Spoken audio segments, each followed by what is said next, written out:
Welcome to the Register's Report.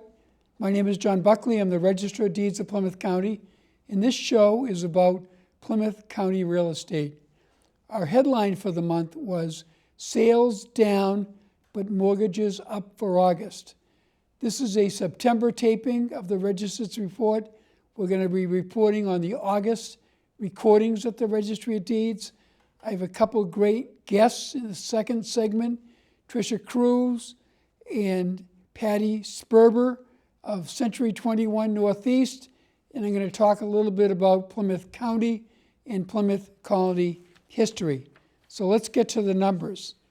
First thing you're going to see is a bar chart of sales of property for August, and before that, 1,158 deeds recorded in August, more than the 1055 in July, less than last year's 1,196, 7% down for 8 months in the year. But sales are still in a positive way. You're going to see a listing of sales of property for each of the 27 communities in Plymouth County. Plymouth leads the way in terms of number of sales, with Brockton second, but every community has activity, as we know. Next, we're going to get into mortgages. And mortgages have been quite a story over the last several months. There are always mortgages when you purchase property. They're called purchase mortgages, but a lot of people are taking advantage of historically low interest rates in refinancing. There were 2,240 mortgages recorded in August, more than the 2,212 in July, up 17% over the 1919 last August. And with 8 months in the calendar year, it's up 5% over last year. If you haven't refinanced or haven't taken a look at it, call your mortgage broker, take a look. You might save yourself hundreds of dollars with the current low interest rates. Foreclosure issues. We've always followed the foreclosure issues since 2008 during that meltdown. Something we continue to follow. We want to be ahead of any potential downturn. There were 33 foreclosure deeds in August. A foreclosure deed is when a lender has taken back up property, usually for failure to pay. More than the 31 in July, but 20% less than last August. And for the first 8 months of the calendar year, 46% down. There's something called a foreclosure notice. That is a notice that tells you that someone's in trouble, and they're recorded at the Registry of Deeds. We'll take those and try to get a federal housing counselor to help you out. But if you find yourself in difficulty, don't wait. It's the worst thing you can do. Reach out to a federal housing counselor. It's free, and you'll get some great advice and possibly a modification. The notices, 53 were recorded in August, more than the 46 in July, 25% less than the 71 in August, and 25% over the first 8 months of the year. And you're going to see a listing of foreclosure notices and deeds for the 27 communities of Plymouth County. Highest number of foreclosure deeds this month was in Wareham. So a lot of activity that people ought to keep their eye on. Just a couple notes. We're currently e-recording in land court. We do a free training session the first Thursday of every month. Next one will be October 3rd down at our Plymouth office at 50 Oberry Street. Call in advance. There are 8 stations, hands-on training. If you search records, whether for genealogy or if real estate's a part of your business, you'll find by the end of it, you search more efficiently. And be aware that on our website, you can sign up for a property scam alert, and that is free also. So we'll see you in the next segment.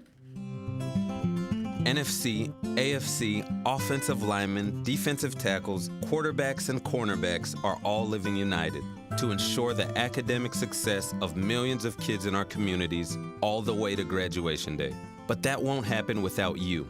So take the pledge at unitedway.org. Make a difference in the life of a child. Suit up like your favorite NFL players and become a volunteer reader, tutor, or mentor with United Way. Welcome to the Register Report. My name is John Buckley. I'm the Register of Deeds of Plymouth County. This segment of the show, we always do something educational in nature. We've had commercial real estate brokers, we've had commercial lenders, we've had surveyors, appraisers, anyone involved in the real estate community. And I've had a lot of great realtors in the show because they're really on the ground level what's happening. And I have a couple great realtors here today. Tricia Cruz, welcome. Thank you. Nice to see you. And Patty Sperberth, welcome. Welcome. Thank you. From Century 21 Northeast. Yes. So thank you for joining me today. Pleasure to be here. So we want to talk a little bit about what's going on in the real estate market.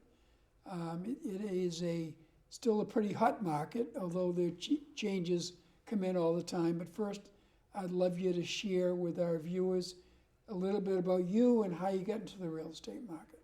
Well, I started 1985, and the reason I got in was Frank and Ginny Middleton, who I'm related to. I was around them growing up, and it was just like a natural way to go.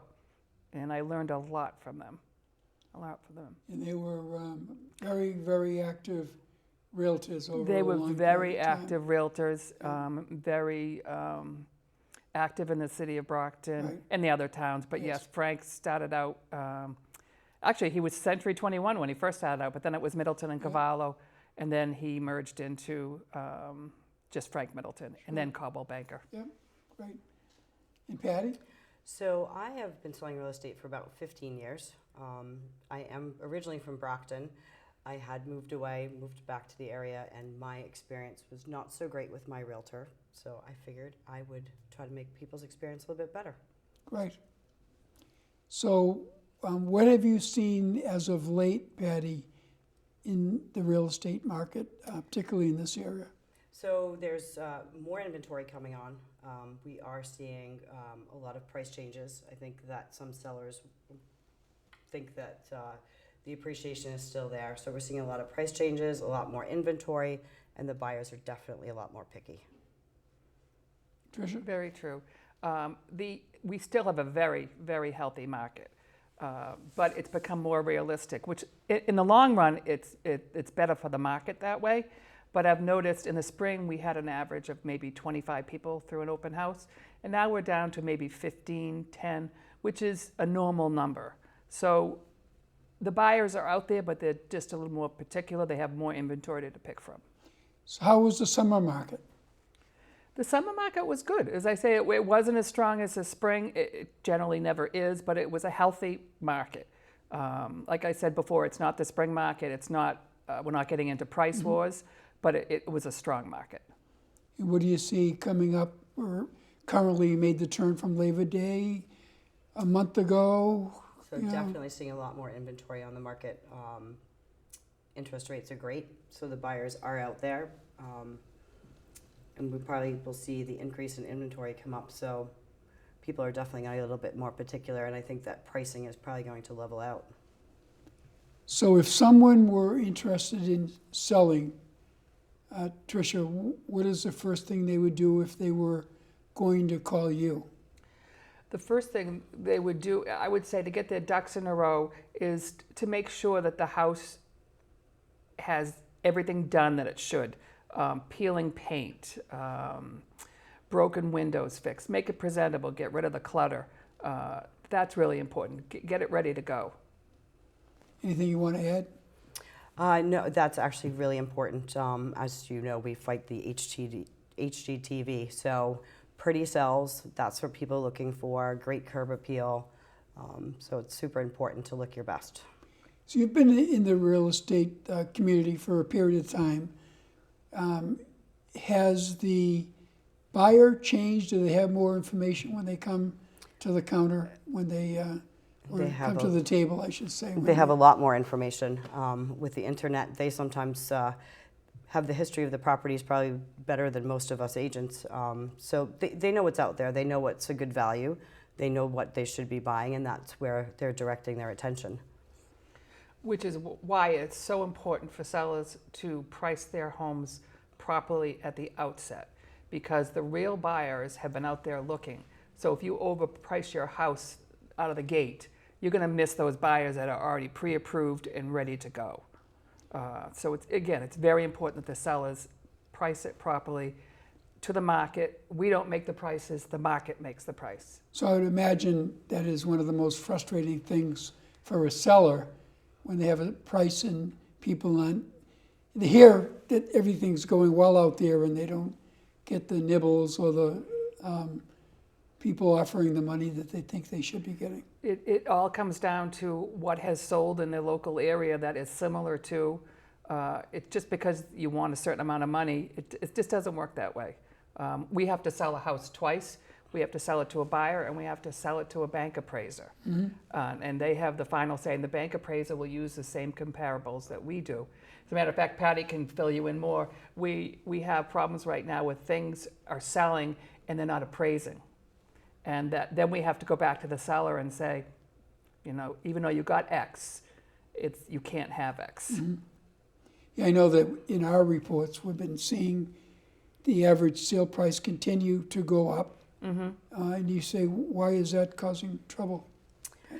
The appraisal market hasn't caught up with it. So typically, you know, they're about 3-4 months behind what's going on today. So if they're using data that's 3 or 4 months old, the price may be a little bit different than what people are putting their house on the market for. So you're having a discrepancy in value. Yeah, I had Gary Minahan and Sean Fitzgerald on a couple of shows ago, who are very active in the appraisal community and talk about, you know, the changes in that community and how they have to be so careful now with all the regulations. You know? They do. And we try to be as accurate as we can because we don't want a problem 3-4 weeks down the line. It doesn't help anybody. Yeah. So typically when somebody calls you, how long does it take for you working with them to get a house listed? So it depends on the house. So Trish and I typically go in, we walk the property, point out anything that we think that may need to be addressed, fixed, landscaping, things like that, painting.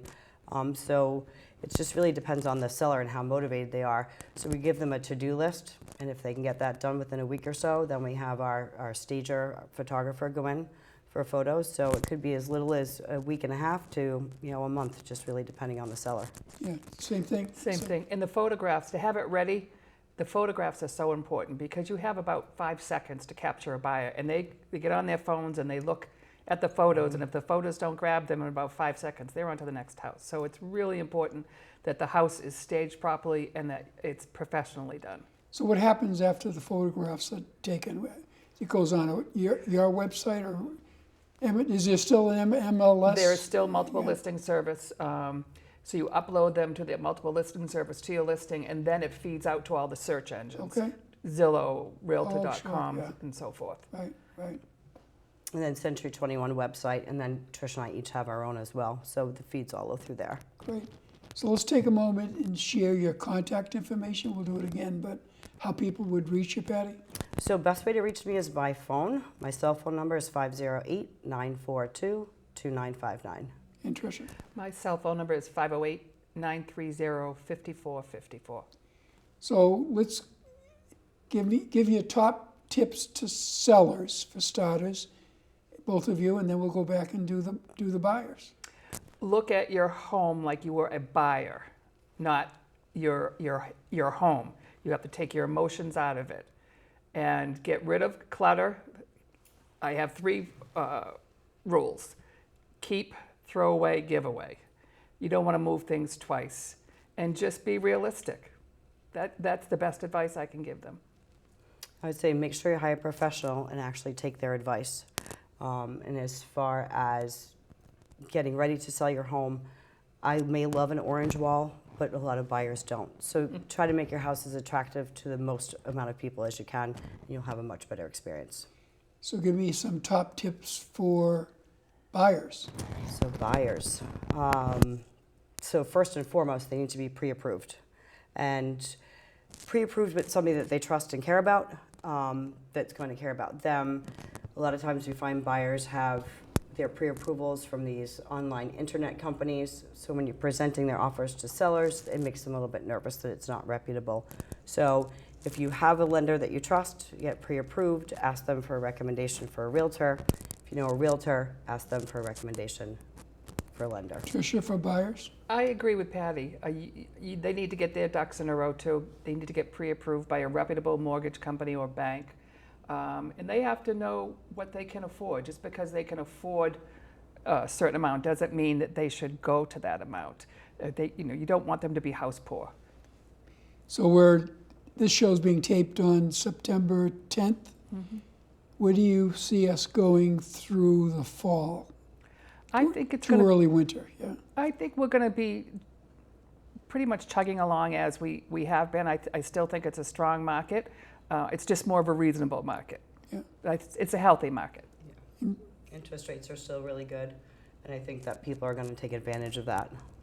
So any impact by the fact that people are now in their beginning of the school year and some people don't want to move when their kids are getting started? If you had that come up at all, is that not really an issue? I don't really find that as an issue. It Okay. used to be more of an issue, but I think Yeah. people are a little more mobile these days. Okay. Any Yeah, other- I would agree. And there are some school systems that they do work with people, that if they do have a contract in place, that they will allow their kids to start in that school system at the beginning of the year. Great. So that's helpful. And a little further out through the winter to the spring, I think we're going to have a strong winter again. rates are good. Rates are right? really good. Yeah, It's sometimes it's almost like free money when you yeah, figure it out. Right, It's- so low, yeah. when I started selling, I hear I'm those stories. dating myself now. I hear 16, 18 18%. people are crybabies and it goes up a quarter of a point. I know I look a lot younger. No, but it's all relative. Yeah, that's It's good. all relative. So let's talk about the difficulties of getting first-time home buyers into the home ownership market. So I would say the biggest problem we face is that everyone is in the same price bracket. So there's probably less homes in that price bracket than there are buyers. So that's, I think, where we're seeing the frustration with the first-time home buyers, their buying power. And a lot of it has to do with not necessarily being able to afford the house, but the expense of the commute into the city or wherever they work impacts their buying ability. Also, a lot of the first-time buyers that I have, they have astronomical student loans. Some of their student loans are going to be higher than their Of course, yeah. principal and interest. Right. So that's something that they have to figure into it. And a lot of these first-time buyers, because they have such debt, they usually go FHA 3%, 3.5% down. So it's harder to find houses that meet those standards. So you're both familiar, I'm sure, with the whole trend and, in some cases, requirement for buyer education for the training courses that Yes. you have had any experience with those? Oh, yes. They have to go, if they do mass housing, they have to take a class for that. And it is important. They need to know. I think they're great programs, yeah. Any experience with that? We actually host sometimes first-time home buyer good. seminars, but yeah, Great. that is super important. It's probably Right. something they should teach them in school.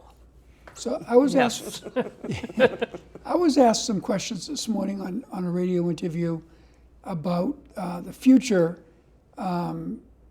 So many economists are talking about difficulties within the next couple of years, and they asked me about foreclosures. Have you seen? I know it was an issue 4 or 5 years ago that you had to try to work around foreclosed properties and all that. Well, Have you run into any issues lately with foreclosures? We haven't. We did run into problems because, Yeah. unfortunately, the appraisers, if it was a next-door neighbor, it would come into play into your house. We have heard rumors that there are some foreclosures coming onto the market, but I have not seen them. Yeah, not sure when. I understand there's some title issues so that the foreclosure market's being held. Don't know when they will actually start releasing those houses, but Yeah. certainly it'll be impactful. Well, it's certainly very low now, and compared to last year, it's Oh, yeah. lower. The year before it's lower, and it continues to be lower. The question is the housing going to be part of any potential economic downturn? I don't think so. I just think Yeah. I don't see it. you're a smarter buyer. You have a lot more rules, In the Boston market, I'm not talking about the real estate market, the job market is a very strong market. Yeah. If that continues to be so and it moves down to the South Shore into the Brockton area, we should be good. So let's share your contact information one more time. Patty Sperber, 508-942-2959. Tricia Cruz, 508-930-5454. Great, you had a lot of great information. Thank you for coming on the show. Thanks for Thank having you. us. It's a Good to see pleasure. you. Yeah, thanks. Nice to see you, John. Each of us has the power to lift our community. No job is too tough when you live united. When you volunteer through the United Way, you can make a difference in all kinds of ways. Whether you give an hour or a Saturday, there's nothing more precious than your time. You can earn a smile and make new friends. Live united! By joining with your neighbors to make someone's day a little brighter through United Way volunteers. Welcome back to the Register's Report. Again, my name is John Buckley. I'm the Register of Deeds of Plymouth County. In the last segment, Tricia Cruz and Patty Sperber of 21st Century Northeast did a great job talking about the current real estate market, some of the issues that we're facing these days, as well as some tips to buyers and sellers, and I thank them for that effort. This segment of the show, we always do something lighter in nature. We talk about the holidays for the month, but also getting into some of our great county and colony history. The 2nd of September was Labor Day. The 23rd, fall begins. Shudder at that, because you know what comes after that. 24th is National Voter Registration Day. The 29th is Rosh Hashanah, begins the 2-day festival of the Jewish New Year. And I'd like to talk about a couple of our items from our notable land record collection. First, the Brig Shipyard. There's a lot of shipbuilding that happened around here in Plymouth County and certainly down on the North River and even south on the South Coast. But the Brig Shipyard was in Situate. It was on Hobart's Landing, and it was where the ship Columbia was built, the first ship to transnavigate America. In 1747, James Brigg purchased 9 acres of land, and he built a shipyard there, and built notably the ship Columbia, captained by John Kendrick, and it had a 50,000-mile trip before it arrived back in Boston Harbor. First ship to carry the flag of the United States around the world. And if anyone looks at the Old Spice bottle, you'll see a ship replica on the Old Spice bottle, and that is a picture of the original ship Columbia. Next, a notable record, and we've had a lot of stories about this lately, because Rocky Marciano was always on people's minds. Rocky Marciano was a Brockton fighter, heavyweight boxing champion of the world, the only undefeated heavyweight champion in history, winning 49 fights, 43 were by knockout. He's considered to be one of the greatest heavyweights of all time. Born and raised in Brockton, he lived for many years with his family at their home on Dover Street, acquired by their parents in 1943. In 2005, the Brockton Historical Society listed the property as a historical landmark, and is quite a story for people that are working their way up in the immigrant community in particular. Next notable land record is a beautiful public building here in Plymouth County, the Frederick Adams Public Library. It was Kingston's first municipal library. It's now known as the Adams Center, and it is a wonderful renovated building. It was donated by Frederick Cook Adams to the town, and they used the architecture Joseph Everett Chandler to design the building, and the cost of construction was only $16,000, leaving $10,000 at the time for books. It housed the library for almost a century until the town of Kingston simply outgrew it. It went through an award-winning restoration and added to the National Register of Historic Places, and was dedicated later as the Adams Center, a town building to be used for the benefit of the citizens of Kingston. Next, you're going to see one of our colonial records. So as many people should know by now, that we're coming up very fast to the 400th anniversary of Plymouth Colony. And we always try to show in this show one of our colonial records. This colonial records is from the Plymouth Colony Records Treasurer's Reports. It was in 1666, and it was how the colonial court at the time issued fines. There were fines for many things that you did, ordered by the colony court, collected by the Treasury. One of which here we're showing is when someone took a Bible out of a meeting house, they were fined. People were also fined for things like having children out of wedlock, having children before the 9 months after marriage, and for stealing and cheating and anything involved. That's how they dealt with it back in the 17th century of Plymouth Colony. So I want to thank Brockton Cable Access for helping me with this show. I take this show, burn a CD, and send it off to cable access stations throughout Plymouth County. This is my 107th show here at PAC TV. I want to thank particularly today Aaron Thibault, who has done so many shows with me over the years, and want to wish him well. He's leaving for a different career. He's been a great person to work with, a great friend. Brockton Cable Access allows me to share what for most people is the most valuable asset. Again, to the local providers, thank you for showing it to others. And have a great end of the summer, and I'll see you next month. Thank you.